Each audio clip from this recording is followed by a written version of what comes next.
for us. We shot 18 more shots than they did, but they just absolutely annihilated us inside. We didn't do a great job of sharing the ball. Typically, we're going to have way more assists than we have turnovers. We did a great job of turning them over in the second half, but you know, we started out the game. They made 2 of their first 10 or 2 of their first 8. Started out the second half, they made 2 of their first 8, and then we closed each of the halves and they scored 8 out of their last 10. That's no good. That's no good. So. What's more frustrating, the fact that they had the run where Dante Taylor had the 3 dunks in a row, or your team, which was so used to doing the hockey assist, the second pass, they didn't do that tonight? No, we didn't, and that's never want to take a loss and think that it's all about us. Always want to give credit to the people that whipped us. But our game is based on paint touches on both ends of the floor, and it was the lowest number of paint touches since I've been here. We only had 32 paint touches, and I don't know which one is more frustrating, but both of them are not part of our recipe to try to win a game. Anytime that they can dominate in the paint and we never get in the paint, that's why you don't get hockey assists, like you're saying.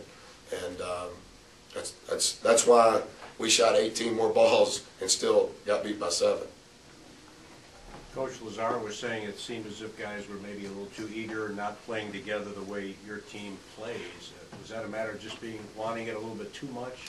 Maybe. I thought that we started good. I thought we started good both halves, but we didn't finish either half the way that we have to give ourselves a chance. And when you only have 9 assists, that's not us. That's not us. And when you have 9 assists with a team that's roster is complected the way that it is, it probably is going to shoot 35% from the field. That's hard for us to overcome.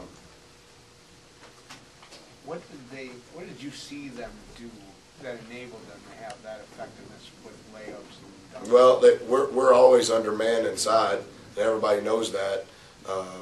But they did a great job of having patience and poise on offense, and we did a really poor job of playing team defense.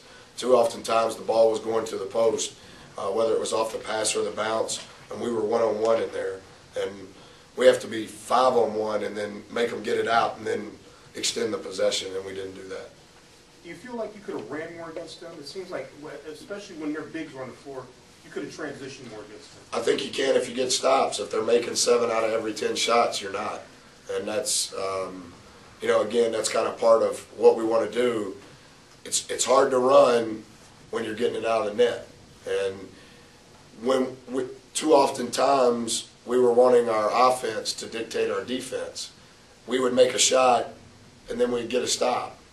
But if they made a shot, we wouldn't get a shot. And so that's not healthy. What about this loss, Buzz, in the scheme of things? You know, all the talk and say being right there, et cetera. Does it make it that much more imperative to the one-at-a-time thing, but to get these things? Well, I mean, entering tonight, we had played 67% of our league schedule, and we were 7-5, and 5 of those losses combined total 11 points. And tonight we got blown out. It was our largest loss in Big East play, and it was at home.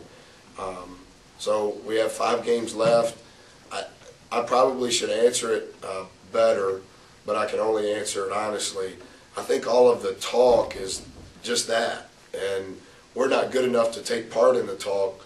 What we have to do is be good enough to do what we do. And tonight we didn't do what we did. And for us to mentally, emotionally, or physically not be engaged every single possession, the talk is just going to turn into talk. And we had put ourselves in a position, whatever that position would be, because we were locked in and engaged on doing what we needed to do. And tonight we didn't do those things.